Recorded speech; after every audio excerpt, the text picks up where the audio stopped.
The Isle of Mull sits off the west coast of Scotland, surrounded by cold Atlantic water and weather that can turn dangerous without a warning. Its steep hills, dense forest, and rugged coastline have claimed the lives of many people over the years, and the people who live there understand a simple truth. When the sea takes something, it does not always give it back. In fact, it never usually gives it back. It becomes a whale fall situation, and the friggin' anglerfish gets you. So just don't die in the ocean. It's bad because it keeps the anglerfish alive. Anyways, on Christmas Eve 1975, the island became the setting for one of Britain's strangest disappearances. The man at the center of the mystery was Norman Peter Gibbs, a 55-year-old former Royal Air Force Spitfire pilot-based, professional concert violinist, property developer, and one of the most experienced civilian pilots in Britain. Over the 18 years of civilian flying that he did, he logged more than 2,000 flight hours. Before that, he had survived combat missions during the Second World War with No. 41 Squadron, then gone on to perform with some of the country's most prestigious orchestras, including the Philharmonia Orchestra, the London Symphony Orchestra, and the BBC Scottish Symphony Orchestra. Essentially, reaching that point in life where you've already done a bunch of cool things, so you start doing side missions. Gibbs was known as a gifted but unusually daring man. He owned his own Tiger Moth biplane and had a reputation for stunts that many considered reckless. Stories circulated that he once flew low over a coach-carrying BBC Scottish Symphony Orchestra musicians and dropped flower bombs on it for fun. I actually have a side story about that. I have a buddy whose dad essentially had one of these friends who tried to drop flower bombs in their house, and then one day he crashed and did not make it out. It's a sad story, but yeah, I get that, it's fun, but don't do that. Anyways, he also said, or was said, to have flown beneath the Forth Bridge, threading his aircraft through its steel supports. Whether in the air, on stage, or in business, Gibbs seemed drawn to just risk in general. And on Christmas Eve 1975, after taking off over the Sound of Mull, he vanished without a trace. Today, we will talk about the mystery of this man and explore one of the most baffling disappearances in modern Scottish history.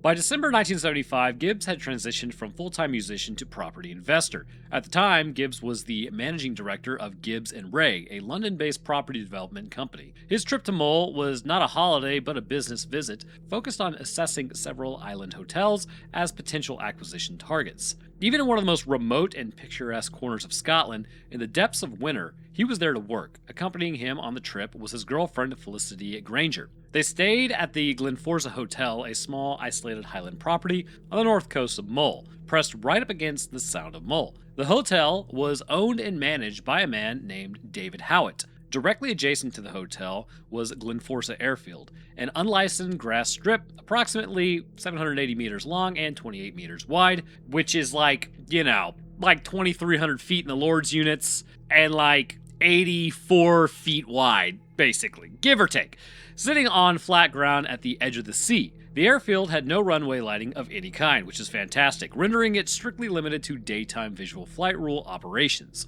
Because of the hilly terrain surrounding it on three sides, all circuits were flown over the open water of the Sound of Mull. Take off to the north, turn over to the sea, come back around, land. Simple enough in the daylight, something else entirely in December darkness. For his island hopping during the trip, Gibbs had rented a small plane, brokered through David Howitt, a Cessna F-150H, registration G-AVTN, a compact red and white two-seat aircraft. He used it to move between the properties and around the island chain. What almost no one covering this story mentions, though, is the remarkable background of a man who actually owned the aircraft. The Cessna belonged to Ian Hamilton, the famed Scottish nationalist who, as a student 25 years earlier, had led the daring operation to liberate the Stone of Destiny from Westminster Abbey. The Stone of Destiny is one of the most symbolically significant objects in Scottish history, used for centuries in the coronation of Scottish kings, seized by Edward I of England because the English were just absolutely being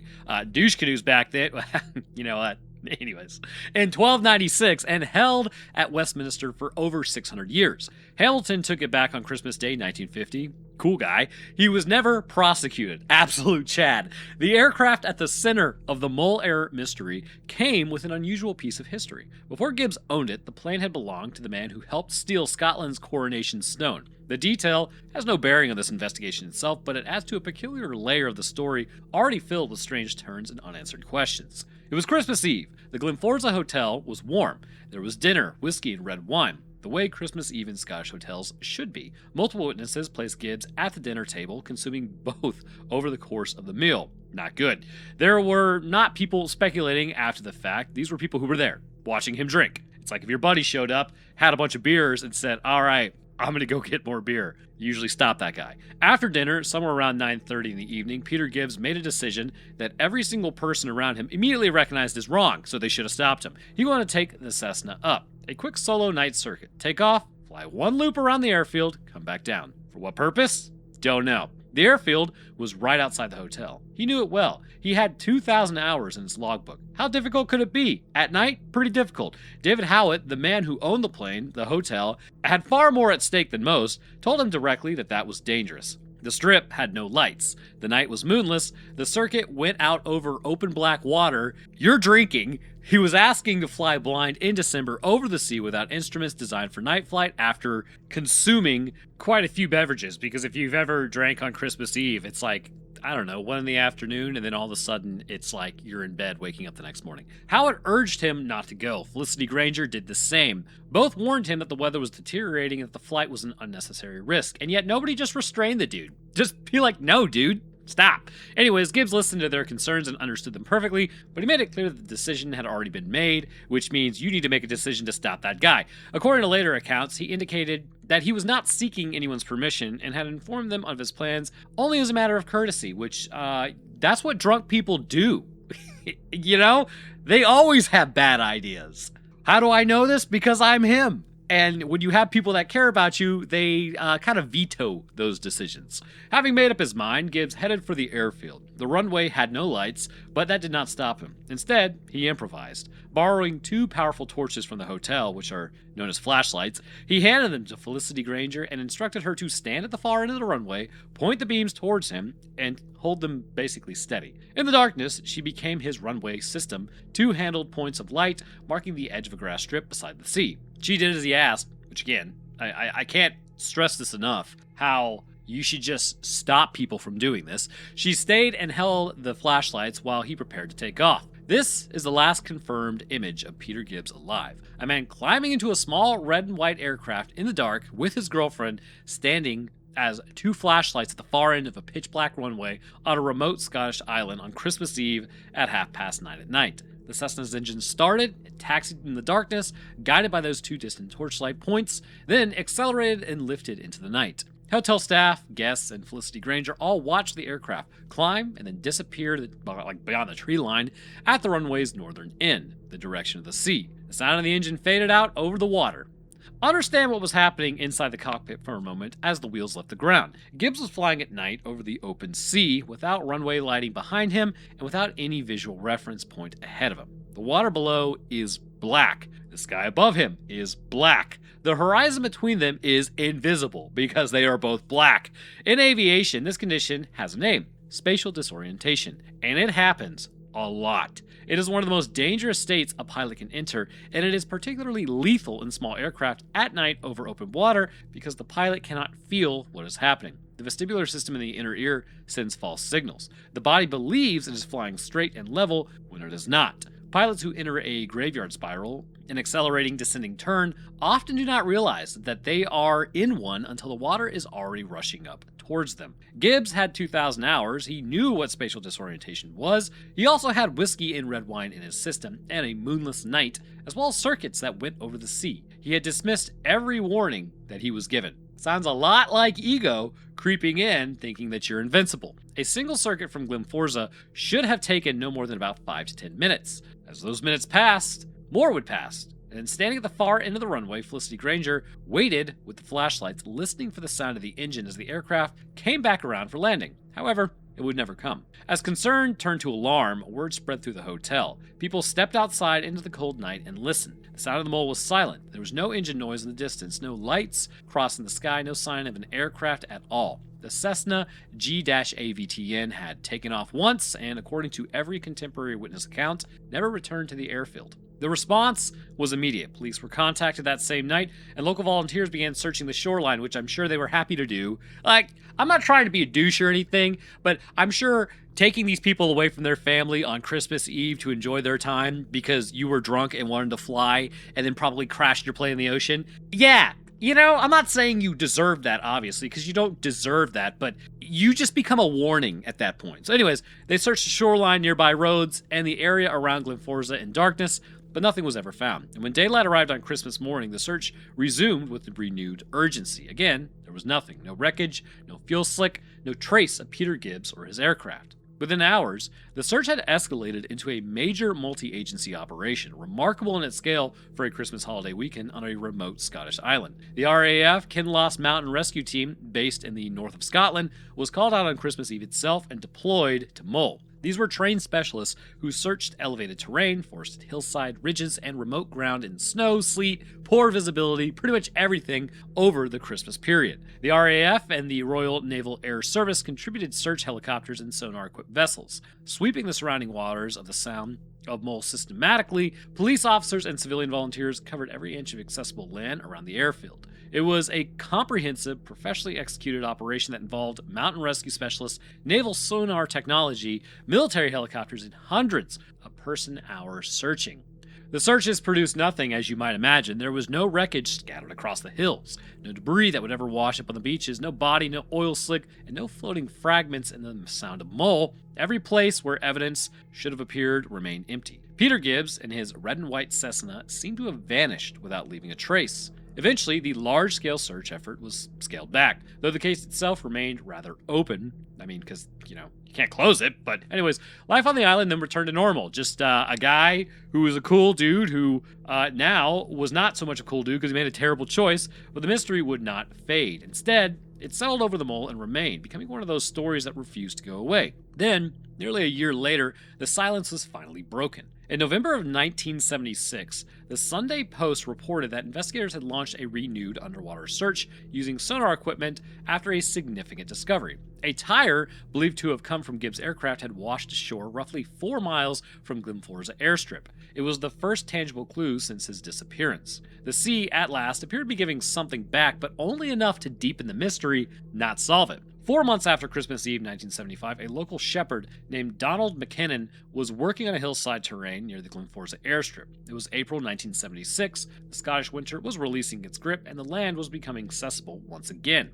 He found the body of Peter Gibbs lying across a fallen larch tree on a hillside approximately 1 mile from where the Cessna had taken off. That's right, not in the plane. Anyways, the post-mortem examination changed up everything. Up to that point, the case looked like a difficult but ultimately explainable aviation disappearance. What investigators found made it far harder to close. Peter Gibbs' body only had a minor abrasion on one leg. No broken bones, no lacerations consistent with high-impact trauma, no blunt force injuries, no evidence of drowning, and the official cause of death was recorded as exposure and hypothermia. He had not been killed by a crash. He had been killed by the cold. Now consider what this means. A Cessna F-150H, flying at normal circuit speed and altitude, losing control and striking the water, would be expected to impact at a velocity that causes catastrophic structural damage to both the aircraft and the occupant. A pilot who survives such an impact without serious injury is not impossible, but it requires specific conditions: low speed, controlled altitude, shallow water entry, and even then, the body of water is the Sound of Mull in December, and the air temperature is near freezing. A man getting out of a ditched aircraft in those conditions and walking 1 mile uphill, to a hillside with nothing but a small abrasion on his leg, and then dying of exposure while lying across a tree, well, this is not how aviation accidents typically end. But the injuries were not even the most unsettling finding. That was still to come. The forensic team conducted a full toxicology analysis of Gibbs' remains, screening for alcohol, which they found, drugs, and toxic substances that might have contributed to the disappearance or affected his judgment that night. The results were unequivocal. Nothing was found. His system was completely clean. There was no evidence of drugs, poison, or even alcohol, like not even a trace. Multiple witnesses, people who were at the Glenforsa Hotel that evening, who sat at or near the same table, had stated clearly and consistently that Gibbs consumed whiskey and red wine at Christmas Eve dinner before going out to the airfield. There was not anything to dispute. These were multiple independent observers, none of whom had reason to fabricate any of the detail, describing the same evening from personal observation. Of course, were they on alcohol and red wine? The human body metabolizes alcohol at a very fixed rate of approximately 0.015% blood alcohol concentration per hour. No external factor, cold, shock, physical exertion, stress, accelerates this process. The liver works at a rate that it works, and it cannot be hurried along. They are chemical reactions. A Christmas Eve dinner involving whiskey and multiple glasses of wine would take, depending on the quantities consumed, between 6 to 12 hours minimum to completely clear the bloodstream. If Gibbs took off at 9:30 p.m. on Christmas Eve, crashed within minutes of takeoff, and died rapidly, the toxicology should have detected alcohol in his system with certainty. The report found none. This is not a gray area of forensic science. The only two explanations that account for a clean toxicology report are these. Either the multiple witnesses who described him drinking that evening were all collectively mistaken, which is deeply implausible, or Peter Gibbs survived whatever happened at or around that time of flight for long enough that his liver processed all the alcohol before he died. That is a minimum of 6 to 12 hours after dinner. He was alive somewhere on that hillside in some form of shelter somewhere on that island until at least the early hours of Christmas morning. This single forensic fact rewrites the entire timeline of this case. He did not die quickly. He did not die in a crash impact. He was alive for hours after the flight, his body slowly processing Christmas Eve dinner while the temperature dropped and the island went silent around him. Where was he during those hours? Nobody has ever been able to answer that. Then there was the body itself, a human body lying on exposed Scottish hillside for 4 months from late December through early April, moves through territory inhabited by red foxes, ravens, hooded crows, buzzards, and other scavengers who are known to access and disturb exposed remains within the days of death. Some analyses noted that Gibbs' body and clothing showed minimal evidence of animal disturbance. This observation has led certain researchers to theorize that the body may have been stored elsewhere in a building, in a cold environment, and then placed on that hillside shortly before the shepherd found it, rather than having lain there continuously since December. This is not a confirmed police finding. It has never been substantiated by forensic evidence, like presented publicly, but the pathologist concluded that there was nothing unusual about the body's state. In his assessment, its condition was entirely consistent with having lain exposed on that hillside for roughly 4 months. And Scottish winters are genuinely cold, temperatures near or below freezing, slow bacterial decomposition significantly, and reduce the scent plume that attracts scavengers, which could account for reduced animal interference. But the question has never fully gone away, because alongside the clean toxicology, alongside the absence of crash injuries and other evidences, the condition of the body adds another thread to this case that already has far too many loose ones. The forensic examination extended beyond the body itself. Investigators analyzed Gibbs' clothing and boots for salt residue and marine organisms, the kinds of trace that would normally be expected if he had entered the sea, swum through, salt water, and then made his way ashore from the Sound of Mull. Which, surprise, surprise, they found nothing. No salt residue, no marine organisms, no indication that his clothing had actually been exposed to seawater at all. And this detail is crucial. The most intuitive explanation for the aircraft being on the seabed, or is on the seabed, and the body being on the hillside is that Gibbs somehow survived a water landing, ditched the Cessna in the Sound of Mull, got out of the aircraft, made it to shore, and then died of exposure while trying to reach help. It is not physically impossible. The distance from the center of the Sound of Mull shoreline and the area near Glenforsa is manageable for a strong swimmer in calm conditions. But, again, it's December. The water temperature in the Sound of Mull in December is barely above freezing, right? It's 30, 40 degrees or 8 degrees Celsius. A person entering the water without a survival suit would face severe cold shock within the first few minutes if their heart didn't, go into arrhythmia, and loss of swimming ability within 10 minutes. Survival and landfall would require extraordinary proximity to the shore and extraordinary physical resilience. But the absence of salt on his clothing doesn't just make this scenario difficult, it makes it forensically contradicted. If a person enters the Sound of Mull, even briefly, their clothes will carry salt residue. It's just how it goes. Rain can dilute surface traces over time, but the absence of any marine organisms on clothing after even brief sea immersion is significant. You ever had sea lice on your body before? You get into the ocean and then they bite you, and it's really annoying, and the only way to get them off is to actually shower? Yeah. Sea lice exist everywhere, and these tests found nothing. He either never entered the water at all, or something removed every trace of it from his body and clothing in 4 months before he was even found. Neither option is all that simple. Somewhere between the moment the Cessna left the runway and the moment Peter Gibbs died on that hillside,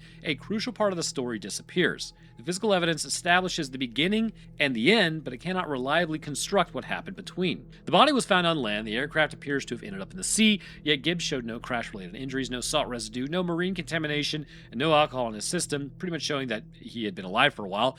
Even the condition of the body raised questions about how the known timeline should be interpreted. These are not abstract mysteries or matters of speculation, they are physical findings. The difficulty is that when taken together, those findings do not align as neatly as one would expect in a straightforward aviation accident. Instead of producing a clear sequence of events, they leave a gap at the very center of the case. For over a decade after the disappearance, the Cessna GAVTN was simply absent from the world. It had not been found on land, in the water, or really anywhere. A multi-agency military search with sonar equipment had swept the Sound of Mull in December 1975 and found nothing. But then, in September of 1986, 11 years later, 2 clam fishermen working the seabed of the Sound of Mull reported discovering a small aircraft at approximately 100 feet of depth. They stated they could read the registration G-AVTN on the aircraft, identifying directly as Gibbs' rented Cessna. Again, no seawater on the dude.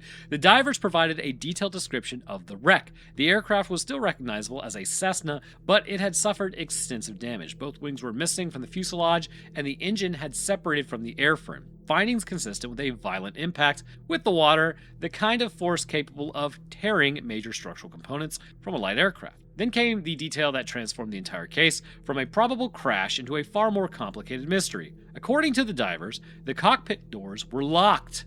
Yet there were no remains inside the aircraft. In a Cessna F-150H, the cabin doors lock from the interior. Locked doors on a seabed with no body inside means one thing. The pilot left the aircraft before or at the point of water entry. The door was not locked by impact forces or water pressure. It was locked by a person, either before the crash or during the exit of the aircraft, or at some point that does not fit a simple accident sequence. A pilot who crashes an aircraft into the water and then drowns does not stop to lock a door, because why would you? In 2004, 3 Royal Navy minehunter vessels, HMS Pembroke, HMS Penzance, and HMS Iverness, conducted an underwater survey of the Sound of Mull and located what appeared to be a small aircraft at approximately 30 meters of depth, again 100 feet. ROV footage was obtained. The 2004 Navy survey found one wing was still attached, the windscreen was missing, and consistent with 1986 divers, the cockpit doors were locked. But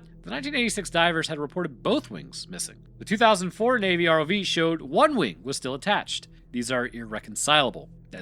Just descriptions of the same object at the same site don't make any sense. The wreck was never physically recovered. The registration has never been officially confirmed by any salvage authority. The uncertainty deepened later when Ian Hamilton's widow stated in an interview that, with the Times, the police had informed the family the aircraft had been located underwater sometime in the late 1980s. That claim appears broadly consistent with reports of a diver locating a wreck in 1986 and then the Royal Navy survey conducted in 2004. Yet despite those developments, no definitive public identification of the wreck as GAVTN has ever been made. Maybe the aircraft was just healing itself underwater. Don't know. In approximately about 2023, a clam dredger working in the Sound of Mull brought up a propeller and part of an engine from the seabed. Independent analysis suggested the components were almost certainly from a Cessna, based in part on the fact that the other known aircraft wrecks in the area are predominantly wartime planes, considerably larger than a Cessna F-150H. The discovery renewed interest in the case, but it also underscored a significant problem. According to Gordon McLean, the Mull-born music producer who spent months researching the mystery for his 2025 commemorative album, decades of commercial clam dredging in that part of the Sound may have severely damaged whatever remained of the wreck. In his view, any surviving debris could not have been broken apart, or could have broken apart a long time ago, making a definitive recovery or identification increasingly unlikely with every passing year. They sent divers down there, why didn't you just check for the registration, or, do what you needed to do? The physical evidence from the seabed is fragmentary, contradictory, contradictory in its descriptions and unrecovered. What it cannot do is explain how the man ended up on a hillside when the plane ended up in the water. Two details were reported in connection with the night of the disappearance that have never been satisfactorily addressed. On the night Gibbs disappeared, neighbors of his Glasgow flat reported hearing movement inside of his property. This was Peter Gibbs' residence in Glasgow, the flat he owned at the time. The same flat that Donald Shaw would later coincidentally come to live in.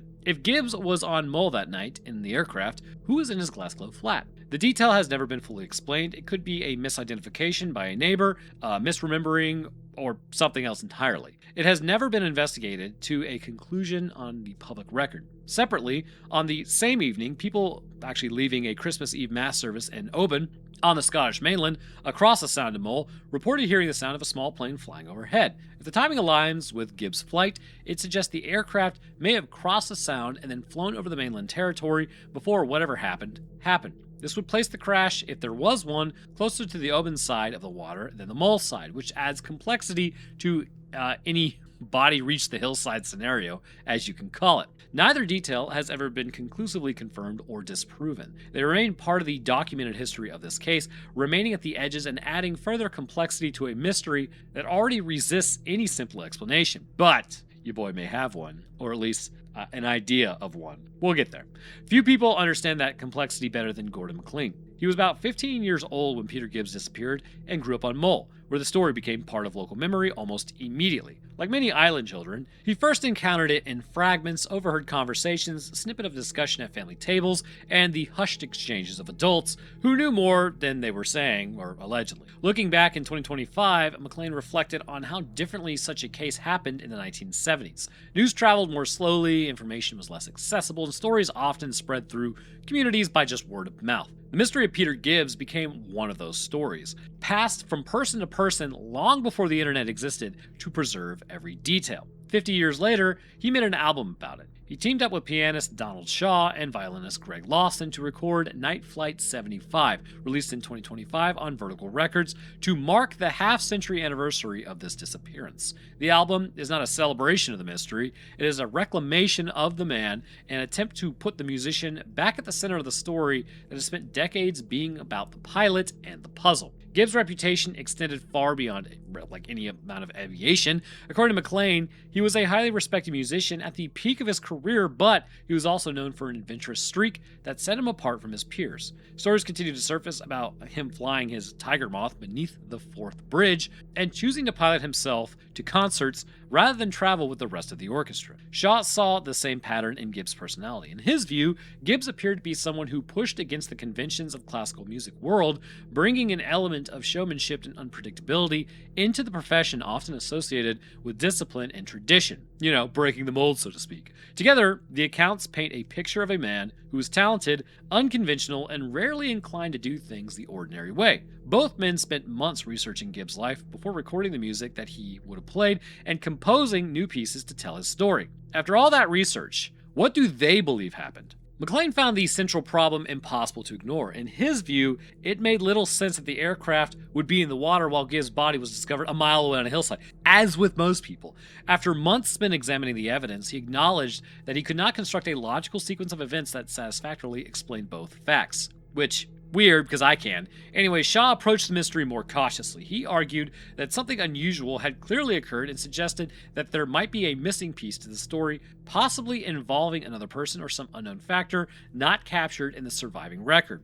At the same time, he emphasized the need for restraint, noting that real families remain connected to the case and that speculation should not be mistaken for evidence. The balance between uncertainty and evidence is where the case remains today. It has never really been officially solved, and the aircraft has never been conclusively recovered. Most importantly, the chain of events between Gibbs' departure at approximately 9:30 p.m. on Christmas Eve, 1975, and the discovery of his body by Donald McCannon in April of 1976 has never been established. Nearly 50 years later, that gap remains as empty as it was on the night that he just straight up disappeared. But there are theories on what may have happened. The most aeronautically credible explanation for the aircraft's location begins the moment the Cessna's wheels left Glenforsa runway. Peter Gibbs was flying at night over open water without runway lighting, without a horizon, and with alcohol in his system. We know this. There's no way all those people were just, oh yeah, he was drinking, let's get together and get our story straight. He was drinking. a combination that aviation safety research has repeatedly identified as a recipe for spatial disorientation. The vestibular system sends false signals in the absence of visual reference. A pilot in a descending spiral may feel entirely level, which is why you need to trust your instruments. I believe it wasn't JFK, it was his brother, Bobby Kennedy, I think. This is what happened to him near New York. He ended up crashing in the water because it seemed like he was flying like he should have, but he was actually descending and then hit the water. It's actually insanely easy to do, unfortunately, because your brain is just not going to alert you to a problem. And then sometimes the ocean can look like the sky. So a pilot in a descending spiral may feel entirely level. The Cessna should have entered, or would have entered, such a spiral within just minutes of takeoff and then struck the water at a reduced speed, producing minimal injuries to the occupant in a partly controlled impact. This accounts for the aircraft on the seabed. It partially accounts for the minimal injuries. It does not account for the locked doors, the absence of saltwater evidence on the clothing, or the clean toxicology. It is the most mechanically coherent part of the story, but it's not the whole story. The other theory just kind of builds on theory one. This scenario extends Gibbs survived the water impact, exited the aircraft, locking the door behind him in an instinctive and deliberate act, made it to shore in the dark, and then climbed the hillside in the direction of the hotel before succumbing to exposure. This is physically possible in the broad outline. The Sound of the Mull's width and Glenforsa area combined with the controlled water landing close to the shore makes a swim-to-land scenario conceivable. The minimal injuries are consistent with it. The hillside location is broadly consistent with it as well. It is directly contradicted by the absence of saltwater evidence on his clothing. It's going to require the initial search, which covered the relevant hillside with trained mountain rescue specialists within days, to have comprehensively just straight up missed him. And it requires the clean toxicology to be explained by him living long enough after the crash to metabolize the alcohol, which means hours of survival after a December water ditching in the Sound of Mull without any shelter reaching the record. So, bit of a problem there. Each of these complications is possible individually. Together, they strain the theory significantly. The next one is he just never entered the water.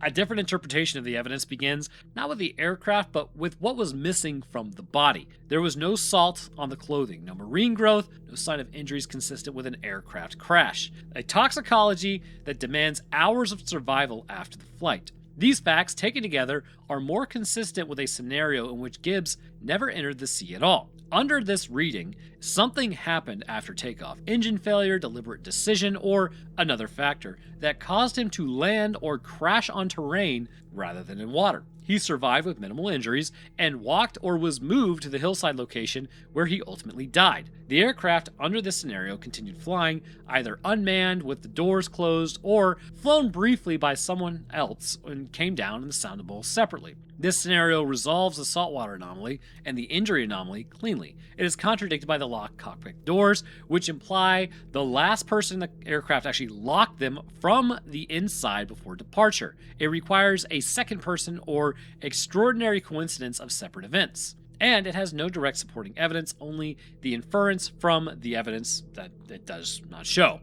There is a version of this story in which nothing happened on Christmas Eve 1975 was actually an accident. The impulsive decision to fly after dinner, the dismissal of every warning with a line that sounded more like a declaration than a courtesy, the absence of a flight plan, the borrowed flashlights, the single-seat circuit over open water at night, viewed through a different lens. These are not the actions of a reckless man chasing one more thrill. They are actions of a man who had already made a decision before he walked out of that hotel. Under this theory, Gibbs flew the aircraft out over the Sound of Mull with the intention rather than the impulse. He ditched it deliberately, locking the door behind him in a final deliberate act before exiting and abandoning the plane. He then made his way to the hillside, where he was found 4 months later and died of exposure, not as a victim of an accident, but as a man who chose not to come back. The locked cockpit doors are the detail that gives this theory its surface plausibility. A pilot who crashes accidentally and is thrown clear does not lock a door. The pilot who chooses to leave the aircraft and does not intend to return might, but the theory collapses quickly under scrutiny. Every account that evening, the dinner conversation, the exchanges with Howitt,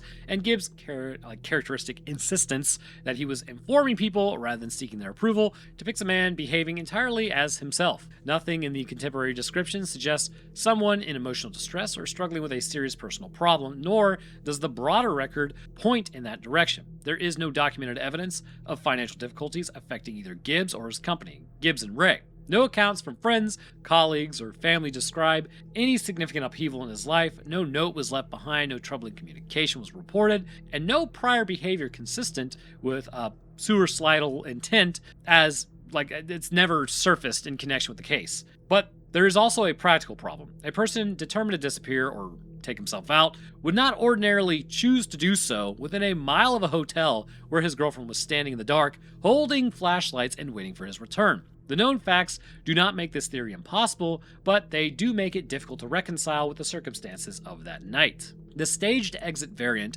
is equally difficult to sustain. If Gibbs intended to vanish and begin a new life elsewhere, he succeeded only in dying on a hillside in December, which is not much of an escape by any measure. And if another person helped facilitate such a plan, that individual has remained completely silent for 50 years. This possibility is considered not because there is evidence supporting it, but because the number of unresolved anomalies make it difficult to dismiss outright. It offers a possible explanation for the locked doors, but beyond that, it explains very little. And then it starts getting a little more crimey. Donald Shaw approached the idea cautiously. In his view, there appeared to be a missing piece to the story, possibly involving another person or some form of third-party involvement. It is not a conclusion supported by direct evidence, but it arises from the accumulation of unusual details. The reported movement at the Glasgow Flat, the aircraft sound allegedly near open, and the locked doors, the condition of the body, and the state of the clothing when it was recovered. Taken together, these anomalies can appear easier to reconcile within a scenario involving another individual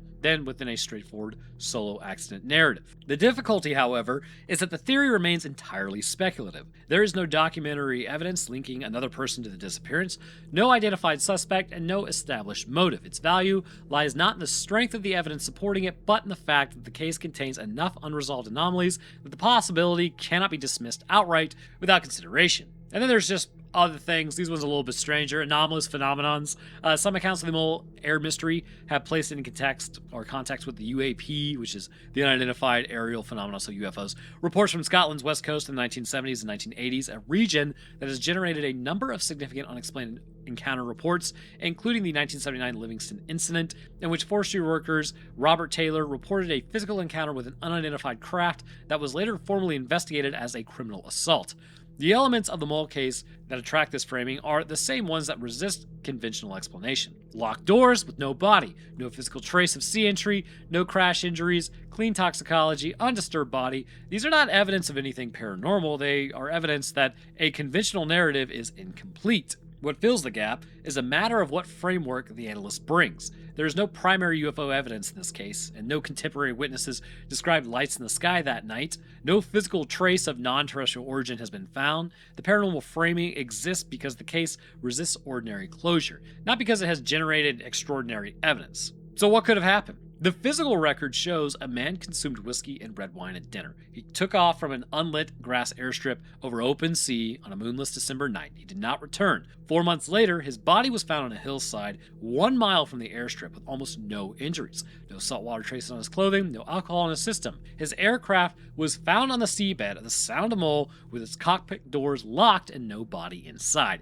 The initial professional search found neither of them. Each of these facts is verified. None of them is disputed, and no single conventional explanation reconciles all of them simultaneously. The clean toxicology is the detail that demands the most serious attention, because it is the hardest one to explain. It is a forensic result, not a theory. If that means basically Peter Gibbs was alive for hours after the flight. He was not killed instantly by a crash. He was metabolizing the alcohol. He was a living human being somewhere for a significant period of time after 9:30 p.m. on Christmas Eve, 1975. The cold eventually killed him, but time passed first, hours of it. The most defensible reconstruction based on available evidence and constraints of those facts imposed looks like this. Gibbs took off, experienced spatial disorientation or mechanical failure within a short time, and the aircraft came down in or near the Sound of Mull. Whether he entered the water or not is genuinely unclear. The absence of salt evidence argues against sea immersion, but the aircraft's location argues for a water ending.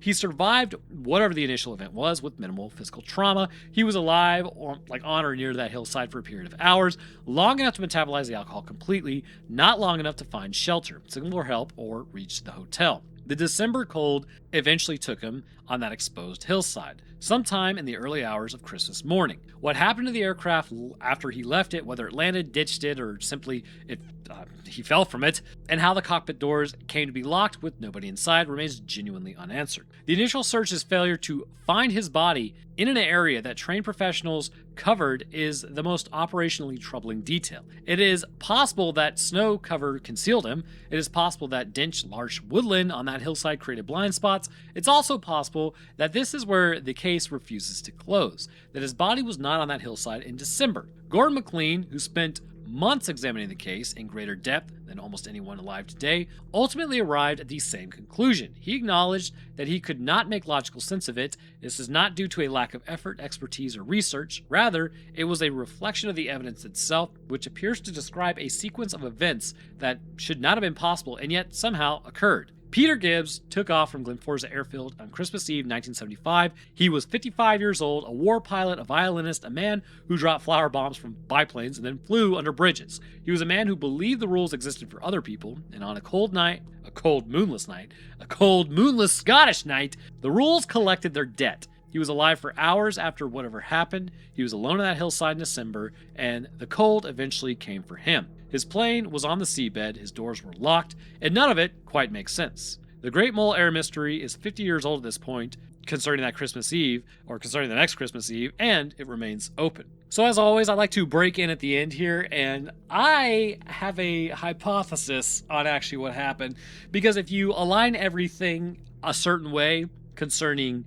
inebriation, plans, all that, it actually kind of does make sense. So here's what I think happened. I think he was drunk. I think he did go up and fly. And I think, like when we all drink, there's a little bit of time dilation, right? And a little bit of distance that you may not kind of think exists, but exists. Now, Glasgow to the Sound of Mull actually only takes about 45 to 55 minutes. It's not that big of a deal.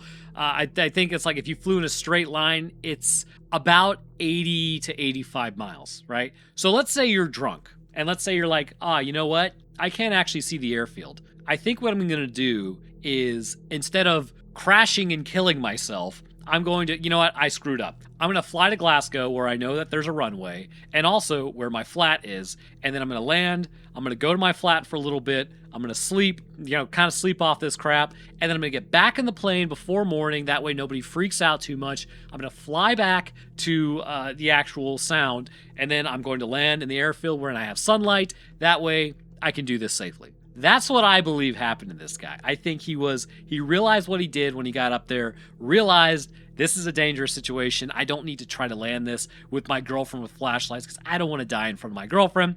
I'm just going to go back to Glasgow. Now, obviously, in modern times, you would probably just make a phone call, right? You would probably get on your cell phone, you call them up, hey, sorry about that. I realize that's really stupid and it's really dangerous and I shouldn't have done that. So, flies to Glasgow, lands his plane, goes home. It's probably 10, 11 o'clock, and that would explain why people could hear it over the mainland. And then he falls asleep for a couple hours. He wakes up. He's no longer drunk. He's probably just hungover at this point. And we've all made the hangover brain decisions to do stupid crap. So he's like, okay, well, it's about 4 a.m. now. Maybe it's 3 a.m. I'm going to just kind of make sure that I get to the airfield by morning so I can be there early. So what he does is he gets back in his plane, except he does something. He grabs one of his old parachutes, because I guarantee you, as a war pilot, he probably had a parachute, right?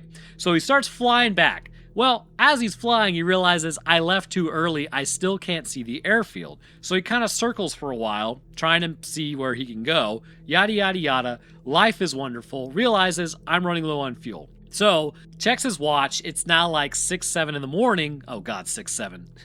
But you're in northern Scotland, the sun ain't coming up for a little while. In fact, given it was Christmas Eve, the sun might not even come up until 9:30 a.m., which means, you'll get some blue light around like 8 a.m., but you're still flying around running low on fuel. So you're like, oh crap, well, what do I do? Well, it becomes apparent you're going to go down with the plane, but you brought your parachute. So you're like, I don't want to do this, but it beats dying. So you try to get as close to where you think the airfield is as possible.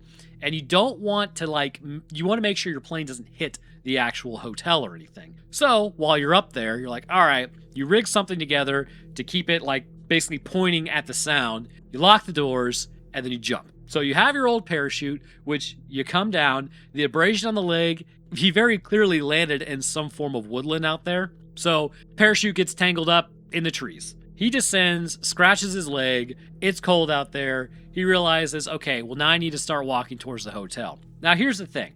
When you are hungover, I guess, your body is still metabolizing, I believe it's the formaldehyde at this point, and you have a lot more heat going to your extremities. He may have not misinterpreted, but misunderstood how cold it was or something along those lines. And as he began his walk back, he's dehydrated. It's colder than it should be. He did not pack for this because he's probably wearing stuff that he was just wearing in his hotel. His parachute is gone because it's trapped in the trees and he can't pull it down. Or it's just tangled up in general below the canopy so he can't see it or pull it down, and he can't use it to stay warm. So he starts his walk back where he succumbs to the elements because it's cold. So all the alcohol is metabolized. There's no type of salt water on his clothes. It was basically a choice that, hey, this was dangerous. I don't think I'm going to be able to land. And then he made the right choice there, but he then left too early, which then satisfies literally all the parameters. He took one of his parachutes that I'm sure he has, again, from World War II,